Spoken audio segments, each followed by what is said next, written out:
बच्चों in the last class we have discuss around 62 questions. ठीक है, तो आज हम लोग उसी में आगे बढ़ रहे हैं। क्वेश्चन नंबर 63 से स्टार्ट कर रहे हैं हम लोग। क्वेश्चन नंबर 63 बेटा हमसे ये कह रहा है कि बेरियम हाइड्रोक्साइड यानी कि BaOH होल ट्वाइस। ठीक है, barium hydroxide BaOH whole twice. ठीक है, बेरियम हाइड्रोक्साइड जो है on titration with 0.1 molar solution of acid.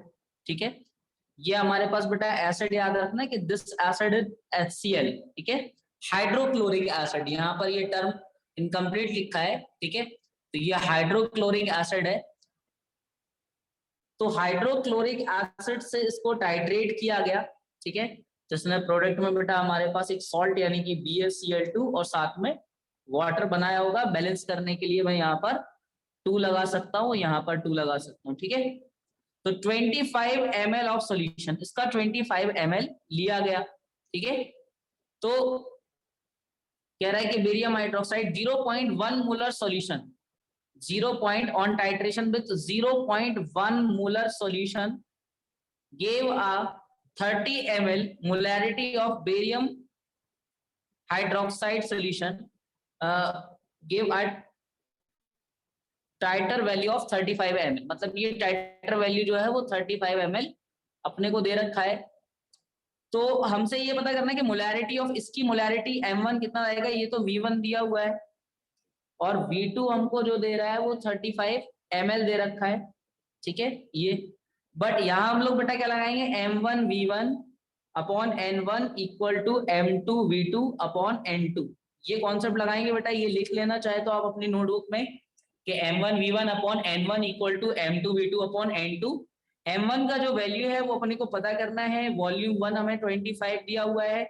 याद रखना कि हम लोग मिक्सिंग वाले केस में वॉल्यूम का यूनिट चेंज नहीं करते, सेम यूनिट से भी आपका आंसर आ जाएगा। इसके मोल्स 1 ले लो क्योंकि इसका स्टोइकियोमेट्रिक कोएफिशिएंट कुछ नहीं है तो 1 है, इक्वल टू M2 अपने पास 0.1 है। ये 35 अपॉन N2 आपके पास बेटा 2 है। ये N2 हो गया, ये N2 हो गया, ये N1 हो गया। ठीक है, चलिए तो यहां से आप M निकाल लेना तो आपका आंसर आ जाएगा जो भी आए इसमें से। ठीक है, take the screenshot of this page, screenshot ले लो इसका।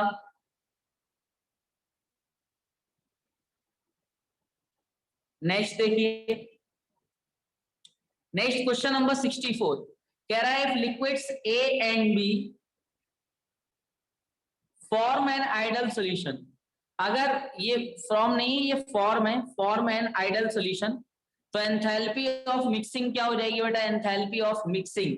ठीक है, मतलब the enthalpy of mixing 0, entropy of mixing 0, free energy of mixing 0 और free energy as well as entropy mixing 0 नहीं, ओनली एंथैल्पी जो है बेटा अगर आइडल सॉल्यूशन होगा तो डेल्टा H 0 रहेगा, बाकी डेल्टा S ग्रेटर देन 0 रहता है और डेल्टा G लेस देन 0 रहता है। तो इसका आंसर जो है वो फर्स्ट वाला आ जाएगा। सही था जिसने भी आंसर किया था, फर्स्ट ऑप्शन रहेगा। इसका भी स्क्रीनशॉट ले लीजिए, इसका भी स्क्रीनशॉट ले लो बेटा। नेक्स्ट देखो फिर क्वेश्चन, नेक्स्ट क्वेश्चन बेटा आपसे कह रहा है कि which one of the following statement is false? Raoult's law state that the vapor pressure of a component over a solution is proportional to its mole fraction। सही लिखा है, हमें तो गलत वाला ढूंढना है। The osmotic pressure given by pi is equal to mRT, m molarity है, बिल्कुल सही लिखा है। The correct order of a osmotic pressure for 0.5 molar aqueous solution, जिसका आपके पास बेटा osmotic solution each compound BaCl2 KCl और CH3COH और सुक्रोज, तो बेटा मॉलिक्यूलर मास का अगर आप देखेंगे तो इंक्रीजिंग ऑर्डर मॉलिक्यूलर मास के इनवर्सली प्रोपोर्शनल होता है। Osmotic pressure is inversely proportional to the molecular mass. तो मॉलिक्यूलर मास देखो बढ़ रहा है, BaCl2 KCl और आपके पास CH3COH और सुक्रोज। ठीक है, तो ये भी बात सही लिखी है। Option number A B C अगर सही है तो ऑटोमेटिकली D गलत होगा। देख लेते हैं क्या लिखा है, 2 sucrose solution of same molarity prepared in different solvent will have the same freezing point of diffraction तो बेटा ये बात गलत है, ठीक है। Different different freezing point of depression रहेंगे, ठीक है। तो ये ऑप्शन नंबर जो डी था वो ऑप्शन नंबर, इसका मतलब करेक्ट आंसर जो इसका होगा वो होगा D, option number D is false. Next देखिए बेटा, स्क्रीनशॉट ले लेना बेटा। नेक्स्ट देखिए बेटा, स्क्रीनशॉट से अच्छा ना वो जो पेंसिल वाला ऑप्शन आपकी स्क्रीन पे आ रहा होगा, आप उस पर क्लिक करोगे तो सीधे सेव का ऑप्शन आ रहा होगा, तो वहां से आप सेव करते चलना, तो आपको बार बार स्क्रीनशॉट नहीं लेना पड़े। देखिए, equimolar solution in the same solvent will have, अब मोलैरिटी अगर सेम है, अगर मोलैरिटी सेम है तो different boiling point and different freezing point will have different boiling and different freezing point, same boiling and same, अगर molarity same है बेटा, molarity अगर आपका इक्विमोलर मोलैरिटी बेटा अगर आपके पास सेम है, तब आपके पास याद रखना इक्विमोलर लिखा हुआ है, ठीक है। ये इक्विमोलर टर्म की जगह बेटा इक्विमोलल कर देना, ये इक्विमोलल है, ठीक है। क्वेश्चन नंबर में ये गलत टाइप है, इक्विमोलल होगा ये 66 वाले में, ठीक है।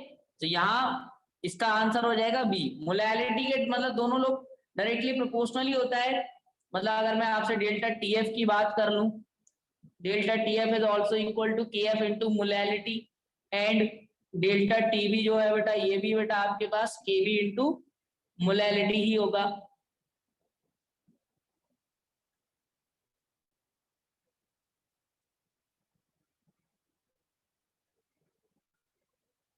ठीक है, तो इसका ऑप्शन नंबर बी। नेक्स्ट देखिए, नेक्स्ट क्वेश्चन कह रहा है, नेक्स्ट क्वेश्चन कह रहा है the glucose solution to be injected into the blood stream and the blood itself should have the same viscosity, vapour pressure. Viscosity से कोई लेना देना नहीं होगा पहली बात तो, ठीक है, तो विस्कोसिटी तो छोड़ दो। हाँ, अब क्योंकि इंजेक्टेड हो रहा है तो दो चीजें हैं, सबसे पहले बेटा ये रिलेट किससे करेगा, ऑस्मोसिस प्रोसेस से, ठीक है। तो यहाँ पर हमारे पास एक ही चीज सेम हो सकती है, ऑप्शन नंबर डी, ठीक है। इसमें कोई अपने को कॉन्सेप्ट लगाना ही नहीं था इससे पहले वाले क्वेश्चन में, ये सीधे सीधे अपने पास डी ऑप्शन हो जाएगा, ऑस्मोटिक प्रेशर, ठीक है।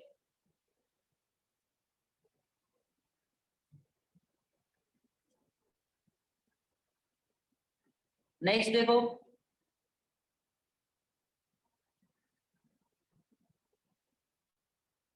the most commonly used artificial semi permeable potassium ferrocyanate, most commonly used artificial copper ferrocyanide और कॉपर सल्फेट और कॉपर फेरिसाइनेट। तो कॉपर फेरोसाइनेट बेटा इसको लैब में प्रोवाइड करते हैं हम लोग, ये लेबोरेटरी में बनाते हैं, मोस्ट कॉमनली यूज होता है बेटा ऑस्मोसिस के लिए।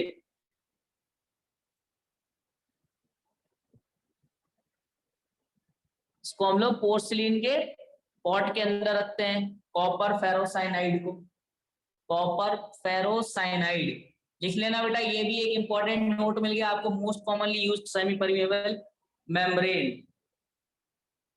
नेक्स्ट देखिए, नेक्स्ट क्वेश्चन कह रहा है मिक्सचर ऑफ इथाइल अल्कोहल, आपके पास C2H5 है, ठीक है, एंड प्रोपाइल अल्कोहल C3H7OH है, ठीक है, हैज अ, इस मिक्सचर का vapour pressure, has a mixture का vapour pressure this 290 mm of Hg है। चलिए इसी में अपन आंसर निकालेंगे, mm ऑफ Hg में।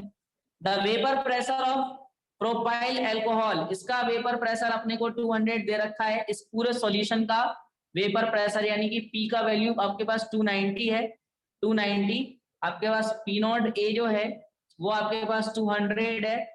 If the mole fraction of ethyl alcohol, mole fraction of ethyl alcohol यानी कि XA का वैल्यू 0.6 है, अपने को P नॉट B निकालना है, कितना होगा, तो सबसे पहले XB निकाल लेते हैं, 1 माइनस XA का कॉन्सेप्ट लगा के, तो ये बेटा आपके पास कितना हो जाएगा 1 माइनस 0.6 से सीधे सीधे 0.4।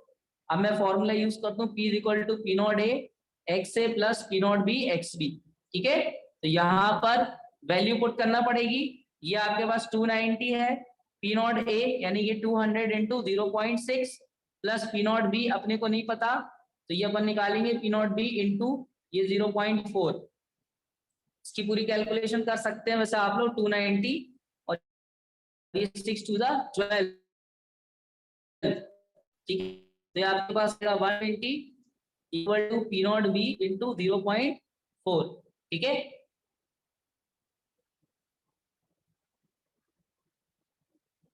The mole fraction of ethyl alcohol, the vapour pressure of propyl alcohol, उल्टा कर दिया बेटा मैंने यहाँ पर।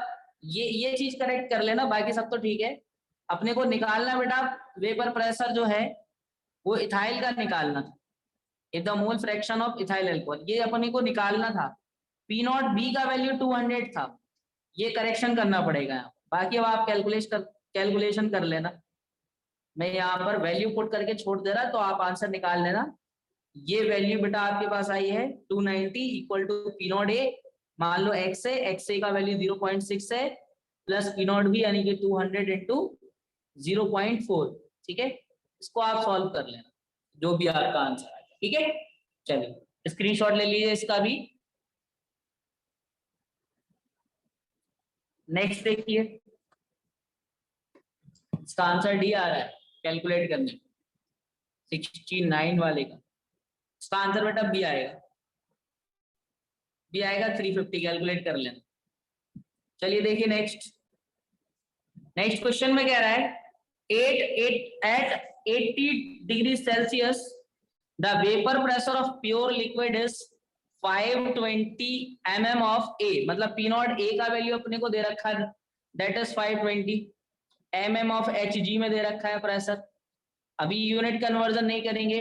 That of pure liquid B का भी बेटा दे रखा है, that is 1000 mm of H G, 1000 mm of H G दे रखा है, mm ऑफ एच जी दे रखा है, ठीक है। If a mixture solution of A and B boils at 80 degree Celsius and 1 atm pressure, 1 atm pressure P, 1 atm को convert कर दो आप 760 mm ऑफ Hg में, ठीक है। द अमाउंट ऑफ A, तो मोल फ्रैक्शन A निकाल लो, जितना भी आएगा परसेंटेज में पूछ रहा है तो 100 से मल्टीप्लीकेशन और कर देंगे, x से निकालना है अपने को, ठीक है। तो ये वाला फॉर्मूला लगा देना, P इज इक्वल टू लगा देना P not A X A plus P not B 1 minus X A, ठीक है। ये फॉर्मूले से आपको एक्स से निकालना है, जैसे ही आपके पास एक्स से आ जाए तो उसमें 100 से और मल्टीप्लाई कर देना तो आपका आंसर आ जाए। कर लो इसको भी नोट, स्क्रीनशॉट ले लो इसका। नेक्स्ट देखो,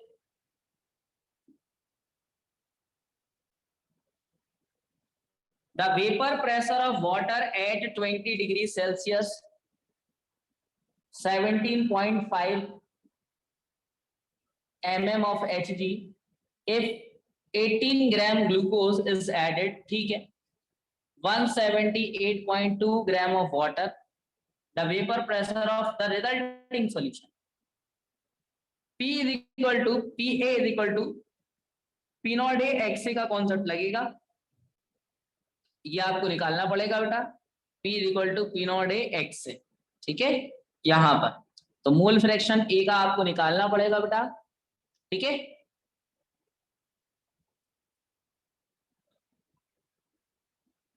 पी नॉट ए पहले था कितना 17.5, ठीक है, इंटू एक्स से मोल फ्रैक्शन एक्स से moles of the if vapour pressure of 18 gram of water is added to 178.2, तो 178.2 अपॉन 18 अपॉन 178.2 अपॉन 18 प्लस ये कितना है 18 अपॉन 180, ठीक है। इसको अपने को सॉल्व करना पड़ेगा, ये 18 से लगभग 9.9 अपॉन ये 9.9 प्लस 0.1,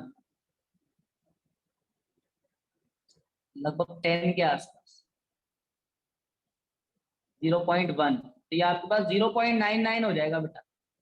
ये वैल्यू पुट कर देना इसमें, 17.5 इंटू 0.99, इससे कैलकुलेट कर लेना।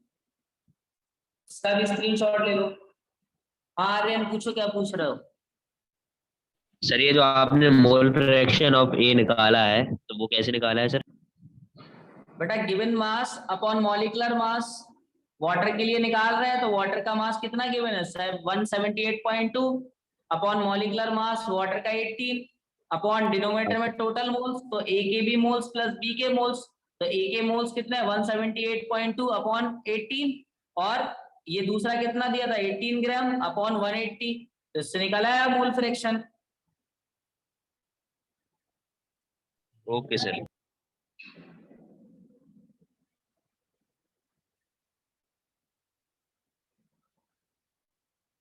नेक्स्ट देखो,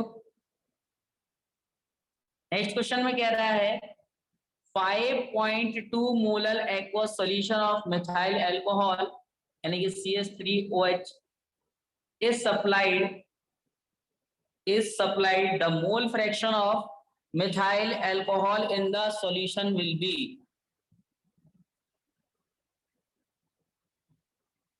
देखो मोलैलिटी आपको दे रखी है, मोलैलिटी बेटा आपको दे रखी है, दैट इज 5.2, ठीक है, ये मोलैलिटी दे रखी है। और aqua solution of methyl alcohol,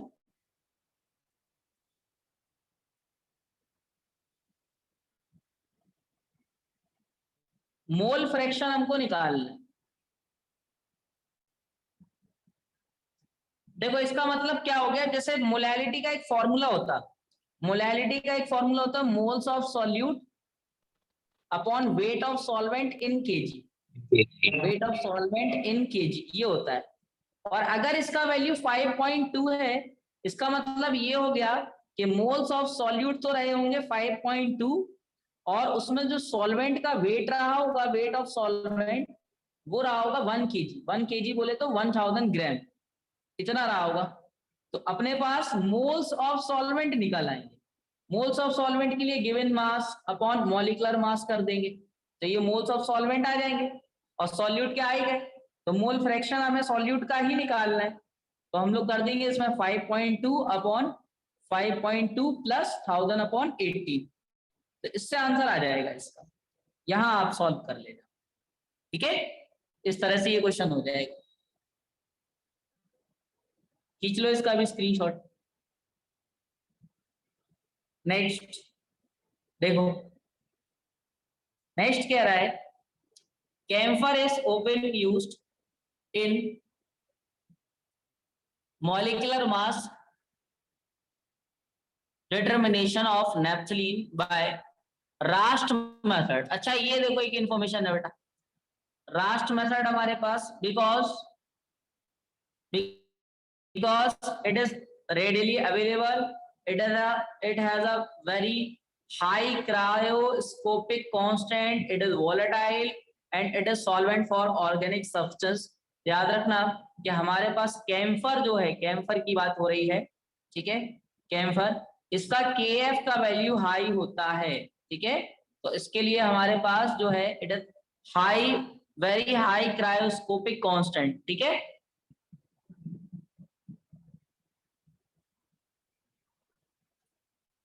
ये होगा इसका आंसर, इंफॉर्मेशन है एक तरह से।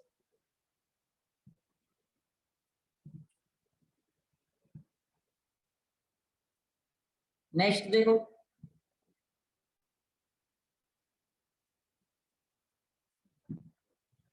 Next is a solution of urea, a solution of urea, urea यानी कि CH2 NH2CO NH2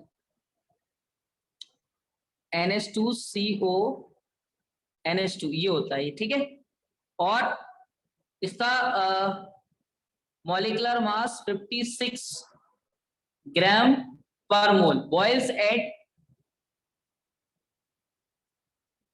100.18 degrees Celsius at the atmospheric pressure if KF and KB वो भी दे रखे हैं, the above solution will freeze at, यानी कि बेटा हमको डेल्टा टीएफ निकालना है।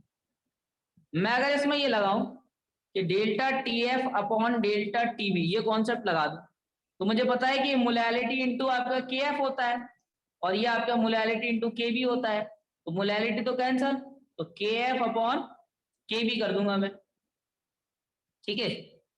तो इसका डेल्टा टीएफ हमको पता करना है और ये वैल्यू हमको 100.18 डिग्री सेल्सियस। तो चेंज की अगर मैं बात करूं तो चेंज सॉल्यूशन ऑफ यूरिया, ठीक है, तो चेंज कितने का आया होगा हमारे पास 100.18 और नॉर्मली हमारे पास कितना होता है 100 degree Celsius equal to K F is 1.86 upon 0.512। तो ये कैलकुलेशन आप कर लेना, डेल्टा टीएफ फाइंड कर लेना इसमें से, ठीक है।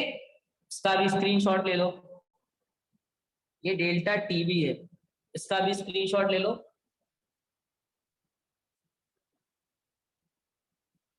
नेक्स्ट क्वेश्चन देखो,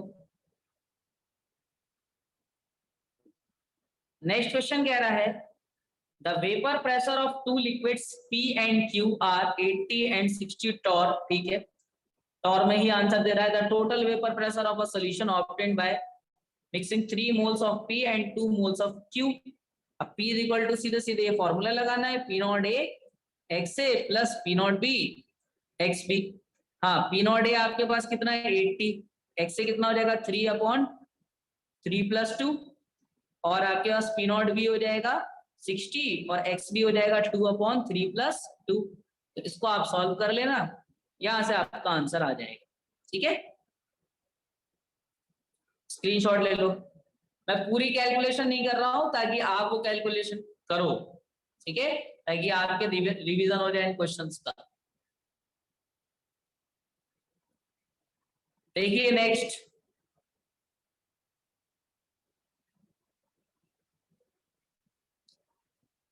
कह रहा है कि a solution containing 10 ग्राम पर डेसीमीटर क्यूब यूरिया, ठीक है,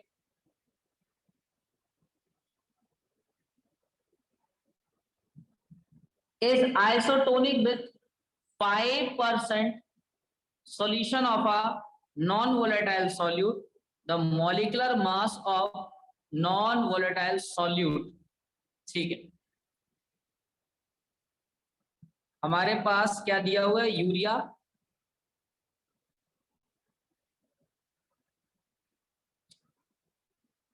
बेटा इसमें ना आपसे कह रहा है कि यूरिया का जितना ऑस्मोटिक प्रेशर होगा उतना ही ऑस्मोटिक प्रेशर होगा बेटा हमारे पास नॉन वोलेटाइल सॉल्यूट का, ठीक है, नॉन वोलेटाइल सॉल्यूट का इतना होगा, ठीक है। तो अगर मैं इसमें CRT वाला कॉन्सेप्ट लगा दूं तो ये आपके पास हो जाएगा C1, RT तो कॉमन ही है, ठीक है, तो वो तो कैंसिल हो जाएंगे, इक्वल टू C2 RT, ठीक है।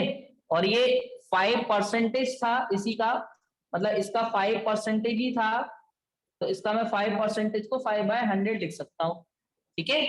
तो ये मेरे पास RT से तो RT कैंसिल हो जाएगा, 10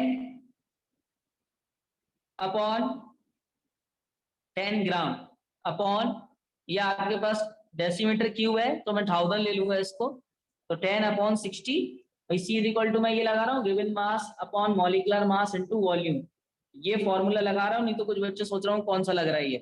तो 10 upon 60 given mass upon molecular mass into volume, decimetre cube को कन्वर्ट कर दिया, ये आपके पास 1000, ठीक है, इक्वल टू कंसंट्रेशन, ये आपके पास 5 अपॉन 100, ठीक है। और इसमें हम लोगों को निकालना पड़ेगा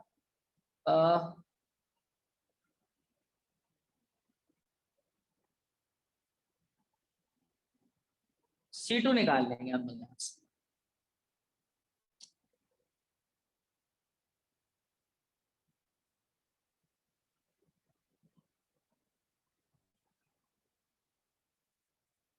बट दूसरे वाले का अपने को मास नहीं दे रखा है। C2 इसका कंसंट्रेशन तो निकल आएगा।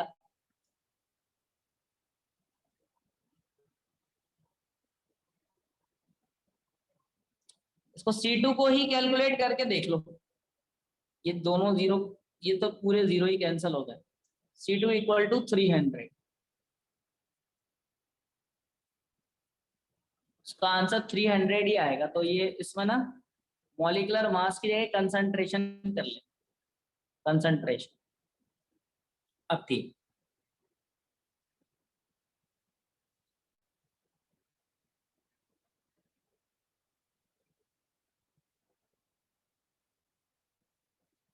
नेक्स्ट देखो।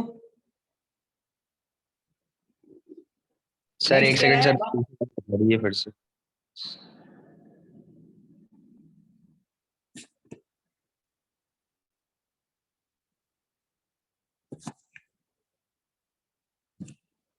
बस बेटा आज जितने हो जाएंगे उतने ही 1 क्वेश्चन हैं। अपॉन 300 आ रहा है इसका आंसर तो।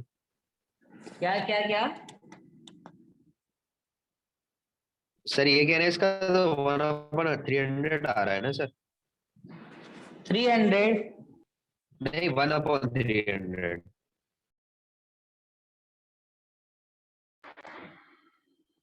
हेलो,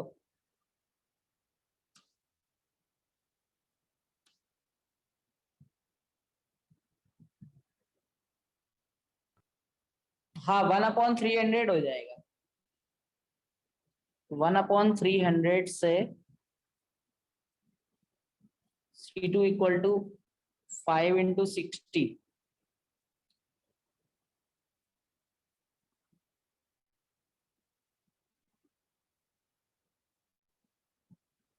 बाकी इंफॉर्मेशन दी नहीं है इसमें। सर क्वेश्चन गलत है। देख लेना जो भी, आप इसको चेक कर लेना, मेथड यही रहेगा। नेक्स्ट देखो, क्वेश्चन में कह रहा है कि 1 gram of a non electrolyte solute, इसका मॉलिक्यूलर मास हमको गिवन है, was dissolved in 51.2 gram of benzene, ठीक है। if the freezing point depression constant Kf of benzene is, the freezing point of benzene will be lowered by, देखो हम लोग बेटा यहां पर ये फॉर्मूला लगा रहे हैं कि delta T F equal to K F into molality, और हम जानते हैं कि मोलैलिटी को हम लोग लिख सकते हैं मोल्स ऑफ सॉल्यूट, मल्टीप्लिकेशन में moles of solute upon weight of solvent.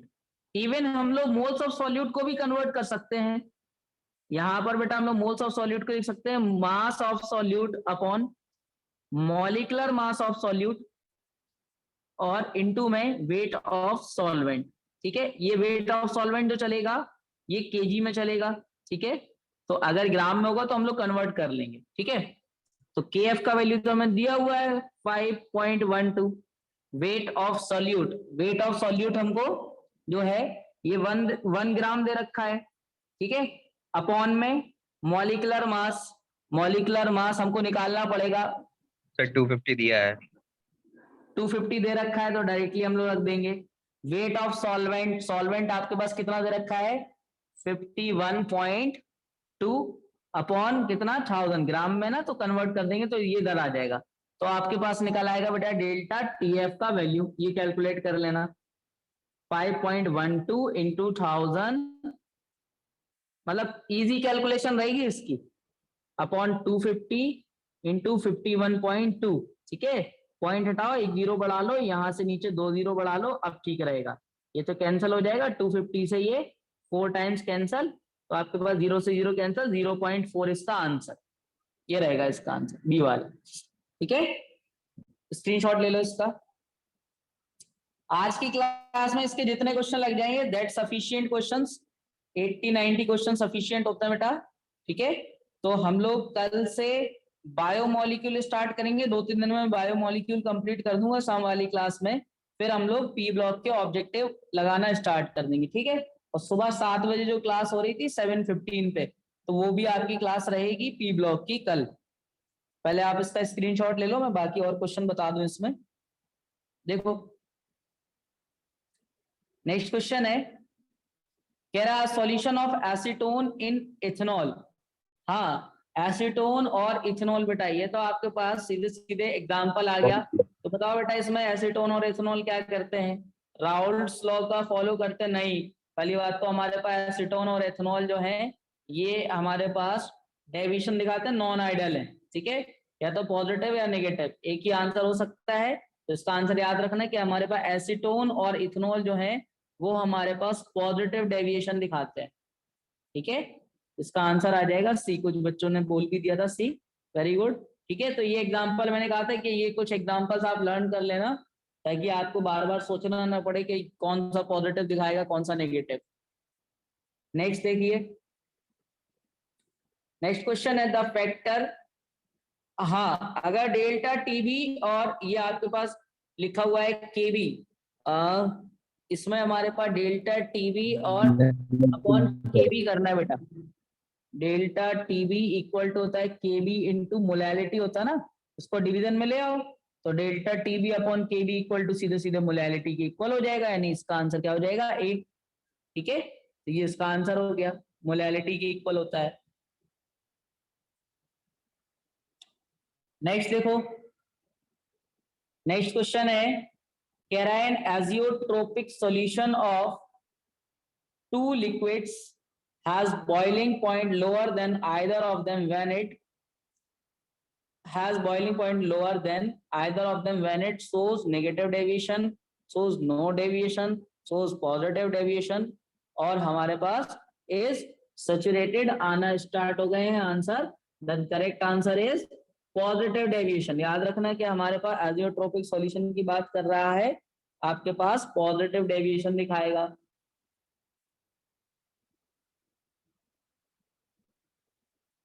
क्योंकि वेपर प्रेशर के कॉन्सेप्ट याद रखना है, inversely proportional to boiling point. ये बात याद रखना कि vapour pressure is inversely proportional to boiling point, ये आप कॉन्सेप्ट याद रखना है। नेक्स्ट क्वेश्चन देखो, नेक्स्ट क्वेश्चन कह रहा है during osmosis flow of water through a semi permeable membrane. क्या होगा ड्यूरिंग ऑस्मोसिस? सर लोअर से हायर। बताओ इसका आंसर क्या होगा? From solution having lower concentration from both side of semi-permeable membrane with unequal flow rates, from solution having higher concentration only from both sides of semi-permeable membrane with equal flow rate नहीं। अब मैं आपको देखो इसको conceptually अगर मैं इसका answer दूं तो मैं इसका आंसर ना ए दूंगा ना बी दूंगा और ना सी, मैं इसका आंसर दूंगा डी। देखो कैसे, ये हमको पता है कि अगर हमारे पास कंसंट्रेशन C1 और C2 दो कंसंट्रेशन वाले पार्टिकल्स हैं तो सॉल्यूट पार्टिकल इधर भागना स्टार्ट करते हैं, सॉल्वेंट पार्टिकल इधर भागना स्टार्ट करते हैं, ठीक है। और अगर सेमी परमेबल मेम्ब्रेन लगा दी जाए तो सॉल्यूट पार्टिकल्स जो हैं वो तो इधर से उधर नहीं जा रहे। अब देखो यहाँ पर इसने सॉल्यूट सॉल्वेंट वर्ड यूज ही नहीं किया, आपको कंफ्यूज करना चाह रहा है, ठीक है। तो हमारे पास जो फ्लो ऑफ वाटर, ठीक है, अगर फ्लो ऑफ वाटर की बात करेंगे तो वो दोनों साइड से निकल रहा होगा। मान लीजिए अगर इधर भी मतलब C1 और C2 दोनों हमारे पास एक्वस सॉल्यूशन होते बेटा, तो हमारे पास फ्लो ऑफ वाटर यहाँ से भी होता और हमारे पास इधर से भी होता, बट अनइक्वल फ्लो रेट्स होते इनके, ठीक है। जिस तरफ हमारे पास कंसंट्रेशन ज्यादा होगा वहां पर ज्यादा सॉल्वेंट हमारे पास पहुंचेगा, क्योंकि सॉल्वेंट के पार्टिकल तो दोनों साइड से निकलेंगे, वो एक जगह से थोड़ी ना निकलेंगे, वो फिक्स थोड़ी ना है, उनको तो जहां से स्पेस मिल रहा होगा सॉल्वेंट के पार्टिकल अगर इक्वल साइज के हैं तो वो तो दोनों जगह से निकल सकता है ना, ठीक है।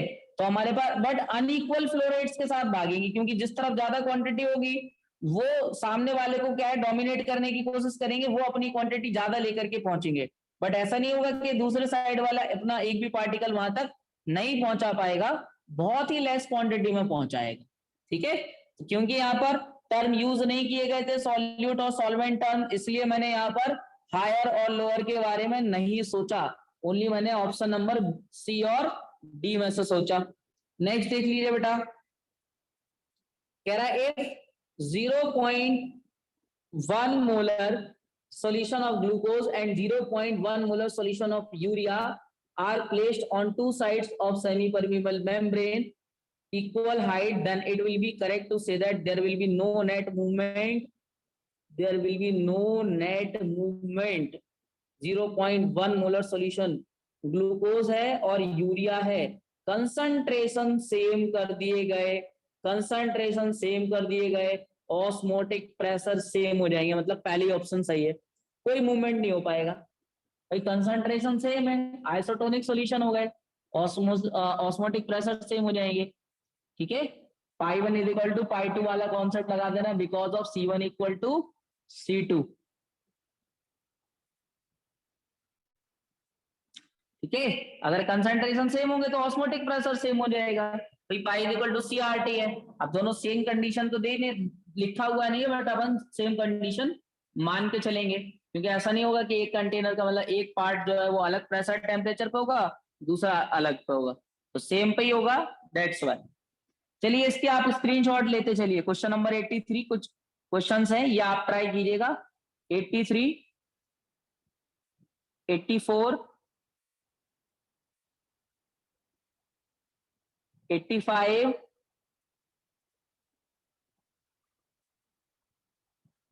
86, ठीक है, और इनके आंसर मुझे सॉल्व करके भेजिएगा भी।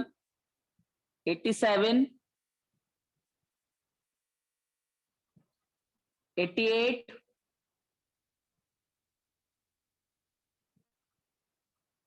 89,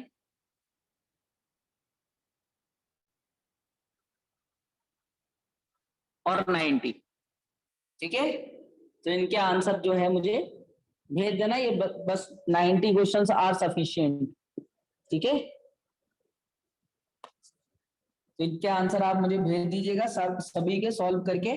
तो कल की क्लास में अपन बायोमोलिक्यूल पढ़ेंगे, 2-4 दिन बायोमोलिक्यूल कर लेते हैं कंप्लीट। आफ्टर दैट मैं पी ब्लॉक के आपको ऑब्जेक्टिव लगवा दूंगा। ठीक है, और सीबीएसई की डेट शीट अराउंड 15 अक्टूबर तक आ जाएगी मोस्ट प्रोबेबली। ठीक है, और एग्जाम्स जो है वो आपके ऑफलाइन मोड में ही होंगे, ऑनलाइन मोड में आईसीएससी के हो सकते हैं, और अब वो कैसे होंगे वो अभी आईसीएससी अनाउंस कर देगा कि मोस्ट प्रोबेबली एग्जाम्स जो है वो स्कूल से ही